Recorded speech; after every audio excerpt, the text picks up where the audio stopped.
देखेंगे आपत्ति पत्र क्या होता है। ऑब्जेक्शन लेटर, सबसे पहले इसकी डेफिनेशन देखते हैं। जब किसी प्रशासनिक आदेश, राजस्व रिकॉर्ड, कोर्ट के नोटिस या सरकारी निर्णय से आप सहमत नहीं होते हो तब इसे दाखिल किया जाता है। आपत्ति पत्र कब होगा? आपत्ति वर्ड से ही समझ में आ रहा है कि ऑब्जेक्शन, किसी चीज़ का ऑब्जेक्शन, विरोध करना। जब हम किसी चीज़ के विरोध में होते हैं तो हम आपत्ति पत्र जो है दाखिल कर सकते हैं। पेश करना, अब देखेंगे कि आपत्ति पत्र कैसे पेश किया जाता है और किस में किया जाता है।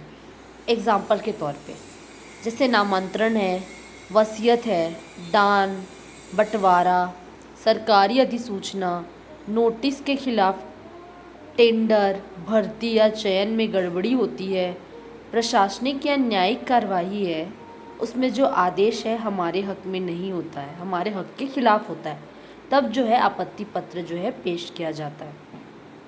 ये है आपत्ति पत्र। अब हम देखेंगे इसकी प्रक्रिया, प्रोसीडिंग क्या है। सबसे पहले संबंधित अधिकारी या न्यायालय के समक्ष लिखित आपत्ति पत्र प्रस्तुत करें। इसमें ये बोल रहे हैं कि जो प्रोसीडिंग में सबसे पहले तो हम आपत्ति पत्र जो है, जो भी संबंधित अधिकारी है या न्यायालय के समक्ष ही हम प्रस्तुत करेंगे। आपत्ति पत्र सही जगह पे प्रस्तुत करेंगे। दूसरा है आदेश, नोटिस की तारीख, उससे आपको क्या नुकसान है। आपत्ति पत्र का आधार, आपत्ति पत्र में मेंशन करना होगा कि आदेश या नोटिस कब जारी हुआ है, उससे हमको क्या नुकसान हो रहा है और इसका आधार क्या है। तीसरा है अधिकारी, न्यायालय दूसरी पार्टी को नोटिस भेजेगा। अधिकारी, संबंधित अधिकारी जहाँ पे हमने आपत्ति पत्र प्रस्तुत किया है, या न्यायालय दूसरी जो पार्टी है जिसके विरोध में हम आपत्ति पत्र दे रहे हैं उसको नोटिस भेजेगा। दोनों पक्षों की अब सुनवाई होगी। चौथे पॉइंट में दोनों पक्ष, अब उसका नोटिस भेज दिया, वो भी उपस्थित होगी, दोनों पक्षों की सुनवाई होगी। साक्ष्य, दस्तावेज, फिफ्थ पॉइंट में बोल रहा है कि साक्ष्य, दस्तावेज सब देखकर ही निर्णय किया जाएगा। अब शॉर्ट में बोलेंगे तो सबसे पहले आपत्ति पत्र, ऑब्जेक्शन लेटर जो है संबंधित अधिकारी न्यायालय को हम प्रस्तुत करेंगे। उसमें आपत्ति का आधार लिखेंगे, हमको क्या नुकसान हुआ है, आदेश या नोटिस की तारीख वगैरह मेंशन करेंगे। अधिकारी दूसरी पार्टी को नोटिस भेजेगा, दोनों पार्टी जो है न्यायालय में उपस्थित होगी और सुनवाई होगी और साक्ष्य वगैरह सबको, दस्तावेजों को देखकर ही निर्णय पारित किया जाएगा। ये इसके मतलब 5 स्टेप्स हैं।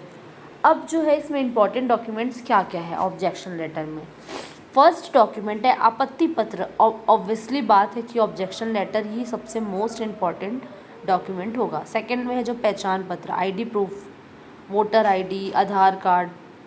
थर्ड में संबंधित दस्तावेजों की कॉपी जैसे खसरा, नोटिस, आदेश, रजिस्ट्री, मतलब संबंधित जो भी दस्तावेज है जो आप आपत्ति कर रहे हो, जिसकी कोई आदेश पारित हुआ है तो उसकी कॉपी लगा देंगे, खसरा की, नोटिस, रजिस्ट्री की। चौथा है स्वामित्व या हक साबित करने वाले प्रमाण, जैसे कि मैंने बताया था कि प्रशासनिक या न्यायिक कार्रवाई जो है आदेश हमारे हक में नहीं होता, तो हक हमारा साबित करना है तो उसके लिए उसका प्रमाण लगाना पड़ेगा। खतौनी, रसीद, वसीयत, दान पत्र भी लगा सकते हैं अगर वो डॉक्यूमेंट रिक्वायर है तो। फर्स्ट ऑफ ऑल जो है हम आपत्ति पत्र किस लिए पेश कर रहे हैं उस पर भी जो है इम्पॉर्टेंट डॉक्यूमेंट्स मतलब क्या लगाने चाहिए वो भी डिपेंड करता है। फिफ्थ में है गवाहों और सबूत के आधार पर हलफनामा। तो ये है जो है आपत्ति पत्र, और आपत्ति पत्र की डेफिनेशन बताई मैं, उसके बाद पेश करना किस किस मामलों में कर सकते हैं एग्जाम्पल के तौर पे बताई। उसके बाद थर्ड ने बताई प्रोसीडिंग, इसकी प्रक्रिया क्या होती है, 5 स्टेप्स बताई उसके। फिर मैंने बताया कि इम्पॉर्टेंट डॉक्यूमेंट्स जो है इसमें क्या क्या होते हैं। उसके बाद शॉर्ट फॉर्मूले में जो है आपत्ति पत्र क्या होता है ये बताती हूँ। सबसे पहले लिखित आपत्ति पत्र प्लस कारण मतलब आधार प्लस प्रमाण प्लस सही अधिकारी के समक्ष समय पर जो है दाखिल करना। समय सीमा, हर चीज़ की एक समय होती है, समय सीमा निर्धारित होती है, उस समय सीमा में आपत्ति पत्र दाखिल होना चाहिए। तो ये था ऑब्जेक्शन लेटर, आपत्ति पत्र। और वीडियो पसंद आया तो प्लीज़ लाइक, शेयर और सब्सक्राइब करना मत भूलना, ताकि मैं आप सभी के लिए ऐसे यूज़फुल वीडियो बनाती रहूं जो आपके लिए बहुत हेल्पफुल रहे। तो नेक्स्ट वीडियो में मिलते हैं, तब तक के लिए बाय। आपका दिन शुभ हो। आपत्ति पत्र का जो फॉर्मेट है मैंने उसकी भी फ़ोटो जो है आप लोगों के साथ शेयर किया है। अलग अलग आपत्ति पत्र का एप्लीकेशन कैसे पेश किया जाता है, तो आप वहाँ से भी जो है नोट डाउन कर सकते हैं।